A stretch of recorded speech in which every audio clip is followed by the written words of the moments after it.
बेगानी शादी में अब्दुल्ला दीवाना, ये एलजी कहां से आ गया? कौन है एलजी? कहां से आ गया एलजी? किस बात का एलजी? कौन एलजी? कौन लेफ्टिनेंट गवर्नर? हमारे सर पे बैठ गया आके लेफ्टिनेंट गवर्नर। शिक्षा जो है इन ठेकेदारों की बपौती रहनी चाहिए, इसको तोड़ना है हम लोगों को। और ये एलजी साहब उसी माइंडसेट से आते हैं कि एलजी साहब के बच्चों को तो मिलनी चाहिए अच्छी शिक्षा, गरीबों के बच्चों को अच्छी शिक्षा नहीं मिलनी चाहिए। इस माइंडसेट को तोड़ना है अपने को, पूरे देश को तोड़ना है। आजादी मिल गई, लेकिन ये माइंडसेट अभी भी है कि गरीबों के, इस जात के, उस जात के बच्चों को अच्छी शिक्षा नहीं लेने देंगे। ये विदेश कैसे जा सकते हैं? पढ़ो, एलजी साहब ने लिखा है इंडिया में करा लो ट्रेनिंग। ये एलजी साहब की नोटिंग है, इंडिया में करा लो ट्रेनिंग। अरे क्यों करा ले इंडिया में ट्रेनिंग? हम कम हैं किसी से? गरीबों के बच्चे कम हैं किसी से? गरीबों के बच्चे हैं तो इंटेलिजेंट नहीं है क्या? क्यों करा ले? हम तो अपने बच्चों को फिनलैंड भेजेंगे। पूरी दुनिया में सबसे अच्छी शिक्षा फिनलैंड के अंदर मिलती है, सबसे अच्छी, ये सबको पता है। फिनलैंड पूरी दुनिया में शिक्षा में नंबर 1 है, और उसमें भी जो नंबर 1 यूनिवर्सिटी है उसमें भेज रहे हैं हम। पूरी दुनिया में जो नंबर 1 है हम तो भेजेंगे सर। दिल्ली के लोगों का पैसा है, टैक्स का पैसा है दिल्ली के लोगों का, टैक्स के पैसे से, दिल्ली के टैक्स के पैसे से भेज रहे हैं। लोगों का पैसा, लोगों के बच्चे, अपने पैसे से लोग अपने बच्चों को ट्रेनिंग के लिए भेजते हैं। ये वो क्या कहते हैं, पराए घर में अब्दुल्ला दीवाना। ये एलजी कौन हो गया है? बेगानी शादी में अब्दुल्ला दीवाना, ये एलजी कहां से आ गया? कौन है एलजी? कहां से आ गया एलजी? किस बात का एलजी? कौन एलजी? कौन लेफ्टिनेंट गवर्नर? हमारे सर पे बैठ गया आके लेफ्टिनेंट गवर्नर। अब वो तय करेंगे कि हम अपने बच्चों को कहां पढ़ाएंगे।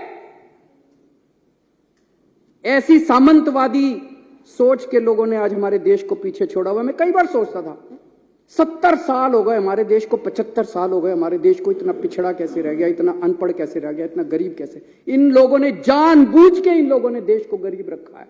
इन लोगों ने हमारे बच्चों को पढ़ने नहीं दिया। ये तो सामने आ गया, नंगे हो गए ये लोग।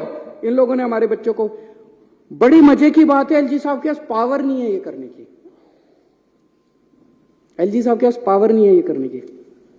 मैं भी आपको दिखाता हूं। सुप्रीम कोर्ट ने साफ साफ कहा है कि भाई 3 चीजें हैं। एक है पुलिस, पब्लिक ऑर्डर और लैंड। इन तीनों चीजों को छोड़ के एलजी साहब के पास कोई भी निर्णय लेने का अधिकार नहीं है। ये सुप्रीम कोर्ट का ऑर्डर है। 2018 4 जुलाई 2018 को ये ऑर्डर पास किया था सुप्रीम कोर्ट ने। सुप्रीम कोर्ट तो देश की सर्वोच्च अदालत है, वो तो सबको माननी पड़ती है ना। इसमें से मैं पढ़ के सुनाता हूं। इसमें लिखा हुआ है पैरा 284। अब तो सबको रट गया होगा पैरा भी, कल 3 दिन से मैं बोल रहा हूं। 284.17 पैरा, इसमें लिखा है the lieutenant governor has not been entrusted with any independent decision making power. इसकी हिंदी क्या हुई? लेफ्टिनेंट गवर्नर, दिल्ली के लेफ्टिनेंट गवर्नर को स्वतंत्र रूप से कोई भी निर्णय लेने का अधिकार नहीं है, ये सुप्रीम कोर्ट कह रहा है। सुप्रीम कोर्ट को पता था एक बार लिखने से नहीं मानेगा एलजी, उन्होंने 2 बार लिखा। उन्होंने फिर पैराग्राफ नंबर 475.20 में लिखा there is no independent authority vested in lieutenant governor to take decisions. अब इससे फालतू बेचारा सुप्रीम कोर्ट भी क्या करेगा। सुप्रीम कोर्ट ने साफ साफ लिखा है भाई एलजी साहब के पास डिसीजन लेने की पावर नहीं है। मैं जब एलजी साहब से मिलने गया अभी 3 दिन पहले, तो मैंने ये पढ़ के सुनाया उनको। मैंने कहा सर सुप्रीम कोर्ट ये कह रहा है। कहते हैं हाँ सुप्रीम कोर्ट की अपनी राय हो सकती है। सर अध्यक्ष महोदय, इसके बाद मेरे पास कुछ कहने को नहीं बचा था। इतने बड़े संवैधानिक पोजीशन के ऊपर बैठा हुआ व्यक्ति अगर ये कहता है कि सुप्रीम कोर्ट का ऑर्डर सुप्रीम कोर्ट की राय हो सकती है, मैंने कहा सर आप जो ये कह रहे हैं ना, ये सुप्रीम कोर्ट का कंटेम्प्ट है।